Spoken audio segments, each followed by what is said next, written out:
वो लीकेज इतना एक्यूमुलेट हो जाता है कि इंसान का मांसपेशियां मसल्स के अंदर इकट्ठा होने से मसल्स और मांसपेशियां सूज जाती, इन्फ्लाम हो जाती। तो ऐसी कंडीशन में उसे निकालने के लिए कोई तो सिस्टम चाहिए। तो रुके हुए लीकेज को निकालने के लिए ईश्वर ने एक सिस्टम बनाया जिसका नाम है लिम्फेटिक सिस्टम।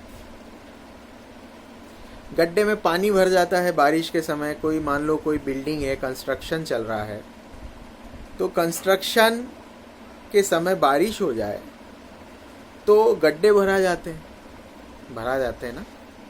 तो ऐसी कंडीशन में क्या करते हैं, मोटर लगाते हैं, पाइप डालते हैं और फिर चालू करते हैं मोटर को, तो वो पानी उस गड्ढे से बाहर निकल जाता है। उसी तरीके से लिम्फेटिक सिस्टम भी है। आपकी बॉडी में जो लीकेज हो रही थी, ब्लड वेसल से जो लीकेज निकला, जो प्लाज्मा इकट्ठा हो रहा था बॉडी के अंदर, वो बॉडी के अंदर प्लाज्मा को कोई सी पानी की मोटर से नहीं निकालते हैं, ना कोई प्लास्टिक का पाइप है। आपकी बॉडी में छोटी छोटी नलियां होती है। ये नलियां उस प्लाज्मा को सोख करके खुद की नलियों में रिसीव कर लेती है और उस समय उस नलियों का नाम लिम्फेटिक वेसल्स पड़ता है। लिम्फेटिक वेसल्स होती है वो, और जो प्लाज्मा को सोख रही है वो प्लाज्मा जैसे नलियों में आ जाता है तो उस प्लाज्मा का नाम लिम्फेटिक फ्लूइड बन जाता है। ये लिम्फेटिक फ्लूइड, जिसे अपन लिम्फ भी कहते हैं, ये फ्लूइड चारों दिशाओं में उस नलियों के थ्रू बहता है। जैसे ब्लड वेसल्स पूरी बॉडी में होती है ना, वैसे ही लिम्फेटिक वेसल्स भी पूरी बॉडी में होती है, ग्रीनिश कलर की। चारों दिशाओं में वो फ्लूइड घूमता है, आपकी मसल्स को मॉइस्टनेस भी देता है और कीटाणु से लड़ने की ताकत भी देता है। क्यों भाई सर ऐसा क्यों कह रहे हैं? क्योंकि उस फ्लूइड में WBC भी होता है। आपकी बॉडी में इंटर कहीं भी कोई सा भी इन्फेक्शन कर सकता है, माउथ के थ्रू, नाक के थ्रू, पर इस डायरेक्ट स्किन के अंदर कोई इन्फेक्शन इंटर करता है तो वहाँ पर उसको किल करने के लिए लिम्फेटिक वेसल्स होती है, उसके अंदर WBC होता है जो कीटाणु को मार देता है। तो लिम्फ और लिम्फेटिक वेसल्स का होना बहुत ज़रूरी है। अगर ये नहीं होगा तो क्या होगा? ये होगा कि ये सिस्टम नहीं है तो ब्लड वेसल्स तो लीकेज खा ही रही है, ड्रॉप बाय ड्रॉप मसल्स में वो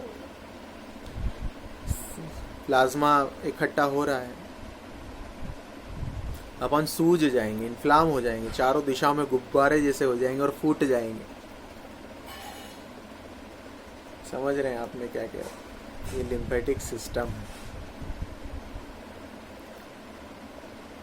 कुछ जगह इस लिम्फेटिक वेसल्स में या लिम्फ नलिकाओं में, लसीकीय नलिकाओं में, हिंदी का वर्ड है, नलिकाओं में छोटे छोटे से नोड होते हैं, गठाने होती है। गर्दनों में भी ज़्यादा गठाने होती है लिम्फेटिक वेसल्स की,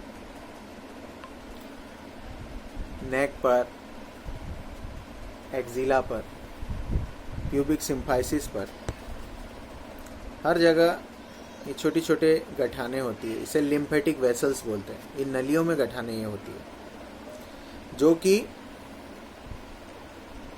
इन्फेक्शन को अगर बॉडी में आ गया है तो लिम्फ के अंदर, वो लिम्फ नोड में वो इन्फेक्शन को वो फैगोसाइटिस कर लेती है, यानी वहीं कैद करके मार देती है, खा जाती है वो छोटी छोटी गांठें। पर मारने के कारण, वो फैगोसाइटोसिस इन्फेक्शन के होने के कारण वो गांठें सूज जाती है और गठाने जो है बड़ी हो जाती है और वो दिखाई देने लगती है। अधिकतर आपने देखा आपके पड़ोस में, आस पड़ोस में वो गठाने, लोगों कहते हैं यहाँ पर छोटी छोटी कुछ उभरा हुआ दिख रहा है, गठाने दिख रही है, ट्यूमर्स दिख रहे हैं, बगल में ट्यूमर्स दिखाई देने लगते हैं। वो ट्यूमर्स वास्तव में लिम्फेटिक नोड होते हैं। इससे ये अनुमान लगाते कि भविष्य, भूतकाल में यानी पास्ट में कहीं पर इन्फेक्शन आपको लगा था और वो इन्फेक्शन इन गांठों ने अपने को अंदर खा लिया, पर उस खाने के कारण से अपनी रक्षा करने के समय वो गांठें फूल जाएगी। तो 3 चीज़ें हैं, एक लिम्फ जिसे लिम्फेटिक फ्लूइड बोलते हैं, एक लिम्फेटिक वेसल्स होती है जो वो उस फ्लूइड को चारों दिशाओं में घुमाती है, और एक होता है लिम्फ नोड। तो ये 3-4 चीज़ें हैं।